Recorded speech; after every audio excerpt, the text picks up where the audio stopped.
June 18, 2013. 5 seconds left on the clock. Down on the court, workers are already wheeling out the championship ropes. Security guards are quietly moving into position. And up in the stands, fans in white are trickling toward the exits. Because it's over. Everyone knows it. The San Antonio Spurs are 5 seconds from becoming world champions. The Miami Heat are 5 seconds from watching their dynasty crumble. But in the right corner of the court, a 37-year-old man is moving. Not toward the basket, not toward the ball.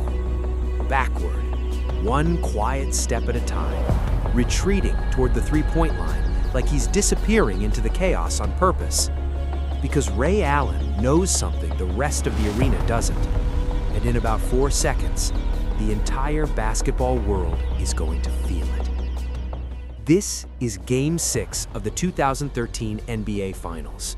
Spurs lead the series 3-2. They're up 95-92 with less than 20 seconds left. One more stop, and San Antonio hoists the trophy. For LeBron James, this isn't just a game, it's a verdict. Lose tonight, and he falls to 1-3 in the finals. The critics who said he can't close, they win. The Heat's Big Three experiment, just 2 years in, starts looking like a beautiful mistake. For Tim Duncan, this is validation. For Greg Popovich, this is a masterpiece, nearly complete. Everything is on the line. But here's the question nobody asks often enough. How did the most important shot in Heat history end up in the hands of a role player? To answer that, you have to go back, way back, because you need to understand just how close Miami was to extinction and how a sequence of small, almost invisible moments set up one of the greatest shots ever taken. Let's set the scene. LeBron drives, misses, rebound chaos. A foul is called. Kawhi Leonard steps to the line, makes the first, misses the second. Score 95-92. Miami needs a 3, one possession, or they're done. You can feel it in the building. The Spurs bench is already celebrating in their heads. Duncan's expression, that stoic, unreadable face, has the faintest flicker of something. Relief, certainty. This is ours. And then Greg Popovich makes a decision. He pulls Tim Duncan, his best interior defender, his anchor, the man who has protected that paint for 15 years. Popovich brings him off the floor with under a minute left in a finals game. It seemed logical at the time, protect the lead, spread the defense. But in hindsight, that substitution will be replayed and debated forever. Because here's what happens next. LeBron catches, rises, three-pointer, miss. Chris Bosh battles for the rebound, and in 1 split second scans the floor. He sees the corner. Ray Allen is there. Bosh fires the pass. Allen catches it in stride. No hesitation, no adjustment. Like he's been here 1,000 times. Because he has. Then, swish. 95-95. The arena doesn't just explode, it convulses. LeBron drops to his knees, hands on his head like he can't process what just happened. Spurs players stand motionless, faces blank. Because in one instant, something that was done became undone. You rewind, 26 seconds early, Mono's on the line. Ray Allen had been practicing that specific shot for years. Corner threes, off the catch, coming off screens, backpedaling behind the line. He drilled it at every speed, in every scenario, until the mechanics lived somewhere deeper than thought. After practice, Ray Allen would always sit on his butt on the block, and he will backpedal to the three-point line. And this was a drill that he did. And so in this moment, the reason he was able to backpedal and get there and not worry about being out of bounds, getting his feet set without looking, was because he practiced it. He did it after practice every day. It just executed. That's the real story. Not the shot itself, but the 10,000 hours of invisible work that made the shot possible. Pressure doesn't create greatness. It just reveals whether the preparation was real. Ray Allen's was. Now think about what that moment did to the Spurs.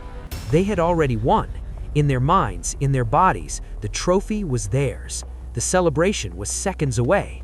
And then, it wasn't. That kind of psychological whiplash is almost impossible to recover from in the moment. Toughest moment in my career by far. A lot of things were going on in my head, right? It shifts everything. Confidence, focus, the way your legs feel, the way the floor sounds. You know how Game 7 ends. LeBron takes over, that iconic mid-range jumper to seal it. Composed, dominant, final. Miami wins, back-to-back championships. LeBron gets his second ring. But here's the thing. None of that happens without Game 6. None of it. The dynasty, the legacy, the narrative shift, all of it flows from one shot by a man who wasn't even supposed to be the star that night. LeBron gets the credit, he deserves it, but Ray Allen gave him the chance to earn it. Let's play the other version for a second. Ray Allen misses that shot. The Spurs win. LeBron is 1-3 in the finals. The critics don't stop, they get louder. The Heat's window starts to feel closed. San Antonio gets another title. Pop gets another ring. Everything changes. Instead, Allen makes it. And suddenly, LeBron's career has a turning point. A moment where he was this close to a different story, and then someone in the corner saved him.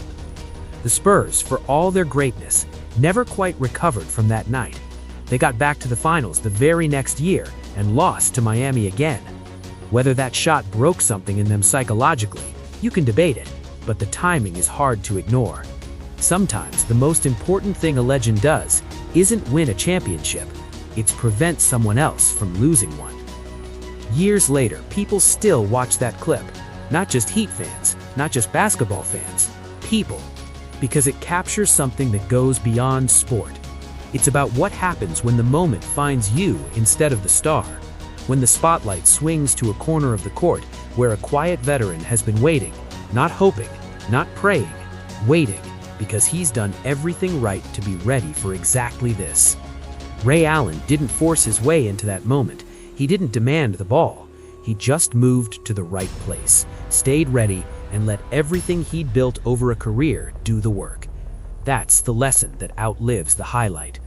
You don't always control when your moment comes, but you can control whether you're ready for it. Because sometimes, history doesn't wait for the star. It waits in the corner.